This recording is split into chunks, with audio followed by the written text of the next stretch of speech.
கருணாநிதி எழுதுகிற கவிதை. நான் பேராசிரியர் கேட்கிற 12 ஊர் சேர்த்து சொன்னா அவன் கவிஞனா? எங்க ஊர் மினி பஸ் கண்டக்டர் 65 ஊரை சேர்த்து சொல்றான். அவனை எந்த மாநாட்டில் பேச விடுறது?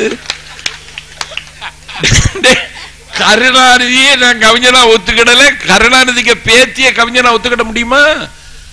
அவ இன்னொரு மகள் செல்விக்க மக வீணை வாசிக்கிறா. எத்தனையோ வீணை வித்துவான்கள் வீணையை மீட்ட முடியாமல் வெந்து நொறுங்கி கிடக்கான் வறுமையில. இவன் பேத்திய வச்சு மாநாட்டில் வீணை வாசிக்கிறான். 2 போலீஸ் அதிகாரி காலுக்கு மேல கால் போட்டு ஒருத்தன் சொல்றான் நல்லா வாசிக்கிறாளேங்கிறான். பக்கத்தில் இருக்கிற போலீஸ் அதிகாரி சொல்றான் அந்த குடும்பமே நல்லா வாசிக்கும்ங்கிறான். இதுக்கு 5000 கோடி ரூபாய் செலவழிச்சிருக்கான். ஒரு கவிஞன் கவிதை பாடுகிறான், மூடி போட்டால் பிராண்டி பாட்டில், முக்காடு போட்டால் பிரதிபா பாட்டில் தான். கிழவி எழுந்துட்டா. பிராண்டி பாட்டில சொல்லிட்டு பிரதிபா பாட்டில் ஏன் பேர இவன் சொன்னான் அப்படின்னு கேட்டு தகராறாய். பேராசிரியர் அன்பழகன் தான் சொன்னார், நோ டோன்ட் வரி, ஒண்ணு இங்க நடந்துடல, டோன்ட் ஷாக், ஒண்ணும் இல்ல. இந்தியாவிலேயே தண்ணி அடிக்காத ஜனாதிபதி நீங்க மட்டும்தான் உங்களை புகழ்ந்துட்டு இருக்கான். அவரு கவிஞர், அவருக்கு அந்த அதிகாரம் இருக்குது, பொய்டிக் லிபர்ட்டிங்கிறான் அவன்.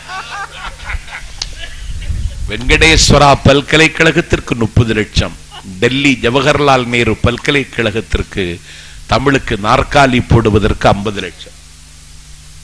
உத்தரப்பிரதேசம், பீகார், ஒடிசா 3 மாநிலத்தில் இருக்கிற பல்கலைக்கழகத்தில் தமிழுக்கு என்று ஒரு சேர் போடுவதற்கு இன்னைக்கு அம்மா ரூபாய் கொடுத்திருக்காங்க. ஆட்சியின் மாட்சியை பார்த்தீங்களா? நினைச்சு பார்க்க முடியுமா? நான் சொன்ன மாதிரி லேப்டாப் 20,920 பேருக்கு வேலை நினைச்சு பார்க்க முடியுமா?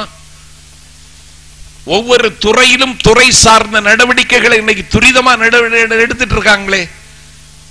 ஏற்பட்டு விட்ட மின்வெட்டு கூட அம்மா பொறுப்பு இல்லை. இதுக்கு இன்னைக்கு 2 நாளா மின்வெட்டே இல்ல. இன்றைக்கு மின்சார உற்பத்தி 10,500 மெகாவாட். ஜூன் திங்களை தாண்டுகிற பொழுது இந்தியாவிலே மிகை மின் மாநிலமாக எங்கள் தமிழகம் இருக்கும் என்கிற உத்தரவாதத்தை தந்துவிட்டு சர்க்கார் நகர்ந்து கொண்டிருக்கிறது. கருணாநிதிக்கு கதை காலியாகி போயிடுச்சு. ஆளுமை திறன்ல இன்னொரு விஷயம், தங்கச்சி சொன்னாலே, எழிலரசி ராஜபக்சேய போர் குற்றவாளின்னு அறிவிக்கணும்னு தமிழ்நாடு சட்டமன்றத்தில் தீர்மானம்.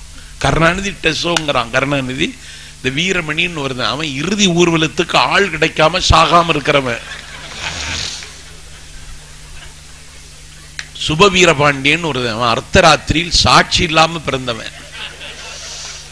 இன்னொருத்தி யாரு, சுப்புலட்சுமி ஜெகதீஷன் ஒருத்தி, அவ வயசானவ, பயன்படுத்தினா பயன்படுத்தட்டுன்னு அவ வந்து உட்கார்ந்துருக்கா.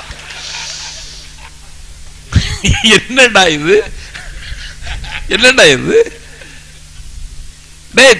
ஆட்சி அதிகாரமும் இருந்த பொழுது ஏதாவது செய்தியா நீ?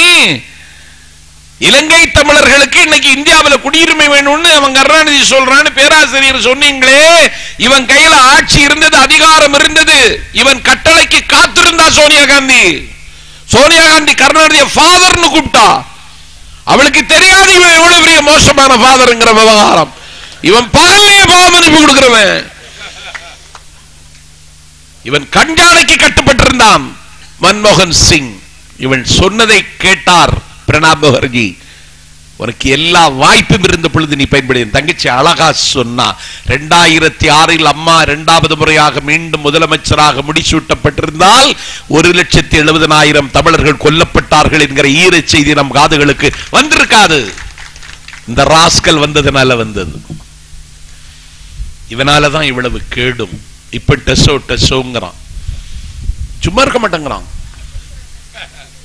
ஸ்டாலின் அங்க அனுப்புறான் ஐக்கிய நாட்டு சபைக்கு. இந்த பையலுக்கு என்ன தெரியும்? வாட்ஸ் யுவர் நேம்னு கேட்டாலே நடுங்கிடுவான். உனக்கு எதுக்கு இந்த வேலை? டெசோங்கிறான். நானும் இவன் என்னடா டெசோ மாநாடு, சர்வதேச பிரதிநிதிகள் எல்லாம் வருகிறார்கள் அப்படிங்கிறான். நான் சர்வதேச பிரதிநிதிகள் யாரும் வர்றான்? லண்டன்ல இருந்து யாரும் வர்றாங்களோ, நார்வேல இருந்து யாரும் வர்றாங்களோ, கனடாவில இருந்து யாரும் வர்றாங்களோ,